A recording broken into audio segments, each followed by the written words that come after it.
ശബരിമലയിലെ സ്വർണ്ണക്കൊള്ളയുമായി ബന്ധപ്പെട്ട പ്രത്യേക അന്വേഷണ സംഘത്തിന്റെ സമഗ്രമായ അന്വേഷണം ഇങ്ങനെ നടന്നുകൊണ്ടിരിക്കുകയാണ്. കഴിഞ്ഞ ദിവസം ഉണ്ണികൃഷ്ണൻ പോറ്റിയെ ചെന്നൈയിലെയും ബാംഗ്ലൂരിലെയും തെളിവെടുപ്പിന് ശേഷം തിരുവനന്തപുരത്ത് എത്തിച്ചിരുന്നു. ആ തെളിവെടുപ്പിൽ കണ്ടെടുത്ത രേഖകൾ, പരിശോധനയിൽ ലഭിച്ച ചിത്രങ്ങൾ, ദൃശ്യങ്ങളടക്കം കേന്ദ്രീകരിച്ച കൂടുതൽ ചോദ്യം ചെയ്യലിലേക്ക് പ്രാഥമിക ഘട്ടം ചോദ്യം ചെയ്യൽ കഴിഞ്ഞതിന് ശേഷമാണ് തെളിവെടുപ്പുമായി ഉണ്ണികൃഷ്ണൻ പോറ്റിയെ ബാംഗ്ലൂരിലും ചെന്നൈയിലും ഒക്കെ എത്തിച്ചത്. രണ്ടാം ഘട്ട ചോദ്യം ചെയ്യൽ ആരംഭിച്ചിരിക്കുകയാണ്. ഒപ്പം റിമാൻഡിൽ കഴിയുന്ന രണ്ടാം പ്രതി മുരാരി ബാബു, ദേവസ്വം ബോർഡ് മുൻ ഉദ്യോഗസ്ഥൻ മുരാരി ബാബുവിൻ്റെ ഇന്ന് കസ്റ്റഡി അപേക്ഷ നൽകാൻ പോവുകയാണ് റാന്നി കോടതിയിൽ മുരാരി ബാബുവിനെ ഹാജരാക്കുന്ന സമയത്തായിരിക്കാം കസ്റ്റഡി അപേക്ഷ നൽകാൻ പോകുന്നത്. കസ്റ്റഡിയിൽ ലഭിച്ചാൽ ഉണ്ണികൃഷ്ണൻ പോറ്റിയെയും മുരാരി ബാബുവിനെയും ഒന്നിച്ചിരുത്തി ചോദ്യം ചെയ്ത് കൂടുതൽ തെളിവുകൾ, ഇതുമായി ബന്ധപ്പെട്ട് ഉയരുന്ന ക്രമക്കേടുകളുടെ കൂടുതൽ പിന്നാമ്പുറ കഥകളിലേക്കൊക്കെ പോകാനുള്ള തയ്യാറെടുപ്പിൽ തന്നെയാണ് SIT. ഏതായാലും ഷീജ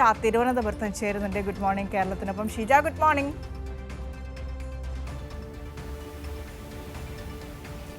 ഗുഡ് മോർണിംഗ് വിനിഷ. ഇന്ന് എന്തൊക്കെയായിരിക്കും ഈ ശബരിമല സ്വർണ്ണക്കൊള്ളക്കേസുമായി ബന്ധപ്പെട്ട SITയുടെ നീക്കങ്ങൾ?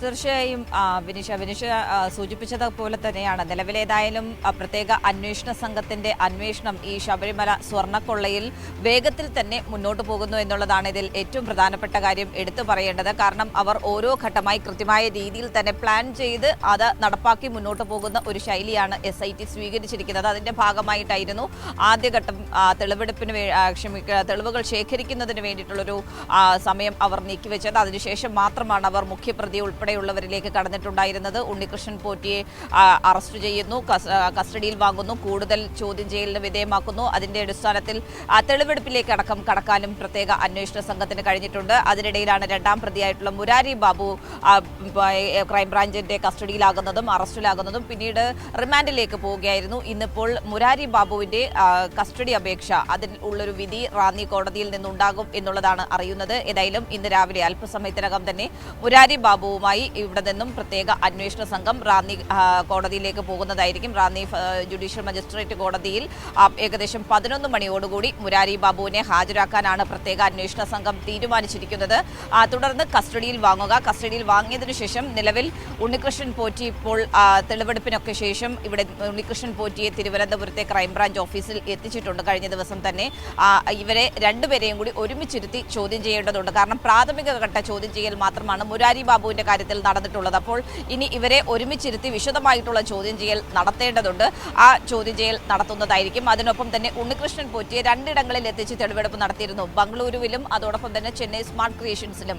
ഇനി ശേഷിക്കുന്നത് ശബരിമലയിൽ എത്തിക്കുക എന്നുള്ളതാണ്. അപ്പോൾ മുരാരി ബാബുവിനും ശബരിമലയിലാണ് ഈ കൃത്രിമമൊക്കെ മുരാരി ബാബു കാണിച്ചിട്ടുള്ളത്. അപ്പോൾ അവിടെ എത്തിച്ച് മുരാരി ബാബുവിന്റെ തെളിവെടുപ്പ് നടത്തേണ്ടതുണ്ട്. അപ്പോൾ രണ്ടുപേരെയും കൂടി ഒരുമിച്ച് അവിടെ എത്തിച്ച് തെളിവെടുപ്പ് നടത്തുക എന്നുള്ളതാണ് നിലവിൽ ഇപ്പോൾ SITയുടെ ആലോചനയിൽ ഉള്ളത്. ആ രീതിയിൽ കാര്യങ്ങൾ മുന്നോട്ട് പോകും എന്നുള്ളതാണ് മനസ്സിലാക്കാൻ വേണ്ടി സാധിക്കുന്നത്. ഏതായാലും മുരാരി ബാബുവിന്റെ കസ്റ്റഡി ഇന്ന് തന്നെ ലഭിക്കും എന്നുള്ളൊരു പ്രതീക്ഷ തന്നെയാണ് SITക്കുള്ളത്. 2019 അന്ന് അഡ്മിനിസ്ട്രേറ്റീവ് ഓഫീസറായിരുന്നു മുരാരി ബാബു. ആ മുരാരി ബാബു ആണ് സ്വർണ്ണപ്പാളികൾ ചെമ്പുപാളിയാണ് എന്നുള്ള റിപ്പോർട്ട് നൽകിയത്. അതിനൊപ്പം തന്നെ ഈ ഉണ്ണികൃഷ്ണൻ പോറ്റിയെ സഹായിക്കുന്ന നടപടികൾ പിന്നീടും തുടർന്നു മുരാരി ബാബു എന്നുള്ളത് വ്യക്തമാക്കുന്നതാണ് 2024 ഉണ്ണികൃഷ്ണൻ പോറ്റിക്ക് വേണ്ടി നൽകിയ ശുപാർശ വ്യക്തമാക്കുന്നത്. അപ്പോൾ ഉണ്ണികൃഷ്ണൻ പോറ്റിക്ക് വേണ്ടി കാലങ്ങളായി മുരാരി ബാബു ഇടപെടുന്നുണ്ട് എന്നുള്ളതിന്റെ തെളിവ് കൃത്യമായ രീതിയിൽ തന്നെ ഇപ്പോൾ അന്വേഷണ സംഘത്തിന്റെ പക്കലുണ്ട്. ഇനിയിപ്പോൾ കൂടുതൽ ചോദ്യം ചെയ്യൽ നടത്തേണ്ടതുണ്ട്.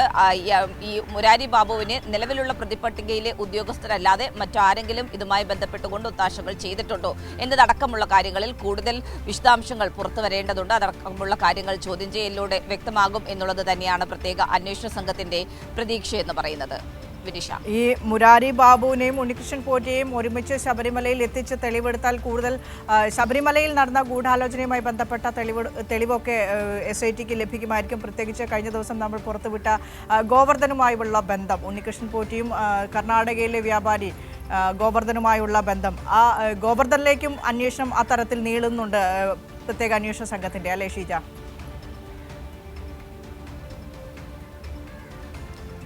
തീർച്ചയായും സ്വാഭാവികമായും ഗോവർദ്ധനെ കേന്ദ്രീകരിച്ചും പ്രത്യേക അന്വേഷണ സംഘത്തിന്റെ അന്വേഷണം പുരോഗമിക്കുന്നുണ്ട് വിനിഷ. കാരണം ഗോവർദ്ധനാണ് നിലവിൽ ഈ ഉണ്ണികൃഷ്ണൻ പോറ്റി ഒരുക്കിയ സ്വർണം, ആ സ്വർണ്ണ പാളികളിൽ നിന്ന് ചെന്നൈ സ്മാർട്ട് ക്രിയേഷൻസിൽ വെച്ച് സ്വർണം ഒരുക്കുന്നു. അതിനുശേഷം ഈ ഉണ്ണികൃഷ്ണൻ പോറ്റി കൈക്കലാക്കുന്ന സ്വർണം, ആ കൈവശം വയ്ക്കുന്ന സ്വർണം വിൽക്കുന്നത് ഈ ഗോവർദ്ധനാണ്. ഗോവർദ്ധനാകട്ടെ ഉണ്ണികൃഷ്ണൻ പോറ്റിയുടെ സുഹൃത്താണ്, അതോടൊപ്പം തന്നെ ബെല്ലാരിയിലെ സ്വർണ്ണ വ്യാപാരി കൂടിയാണ്. അങ്ങനെ ഗോവർദ്ധന് വിറ്റ ആ സ്വർണ്ണമാണ് പ്രത്യേക അന്വേഷണ സംഘം കണ്ടെടുത്തിട്ടുള്ളത്.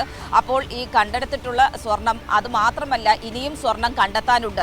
ഈ കാണാതെ പോയതിൽ നിന്ന് ഇനിയും സ്വർണം കണ്ടെത്താനുണ്ട്. അപ്പോൾ ഇതുമായി ബന്ധപ്പെട്ടുകൊണ്ട് ഗോവർദ്ധന്റെ സാമ്പത്തിക ഇടപാടുകൾ, ഗോവർദ്ധനും ഉണ്ണികൃഷ്ണൻ പോറ്റിയും തമ്മിൽ എന്തെങ്കിലും സാമ്പത്തിക ഇടപാടുകൾ നടന്നിട്ടുണ്ടോ എന്നത് പ്രത്യേക അന്വേഷണ സംഘം പരിശോധിക്കുന്നുണ്ട്. അല്ലാതെ ഗോവർദ്ധനെ കേന്ദ്രീകരിച്ച് മാത്രമായും പ്രത്യേക അന്വേഷണ സംഘം നടത്തുന്നുണ്ട്. ഈ രീതിയിൽ അന്വേഷണം മുന്നോട്ട് പോകുമ്പോൾ മറ്റൊരു വ്യക്തി കൂടി ഈ അന്വേഷണത്തിന്റെ പരിധിയിൽ വരുന്നുണ്ട്. അത് നരേഷ് എന്ന് പറയുന്ന വ്യക്തിയാണ്. കാരണം നമ്മളെ എല്ലാവരെയും നേരത്തെ തന്നെ ഈ ഉണ്ണികൃഷ്ണൻ പോറ്റി മൊഴിയിലൂടെ തെറ്റിദ്ധരിപ്പിച്ച നാഗേഷ് എന്നുള്ളൊരു പേരുണ്ടായിരുന്നു. പക്ഷേ അത് നാഗേഷ് അല്ല, നരേഷ് ആയിരുന്നു എന്നുള്ളത് കഴിഞ്ഞ ദിവസം SIT കണ്ടെത്തിയിട്ടുണ്ട്. അപ്പോൾ ഈ നരേഷിനെ കേന്ദ്രീകരിച്ചുള്ള അന്വേഷണവും അന്വേഷണ സംഘം ഊർജിതമാക്കിയിട്ടുണ്ട് വിനിഷ.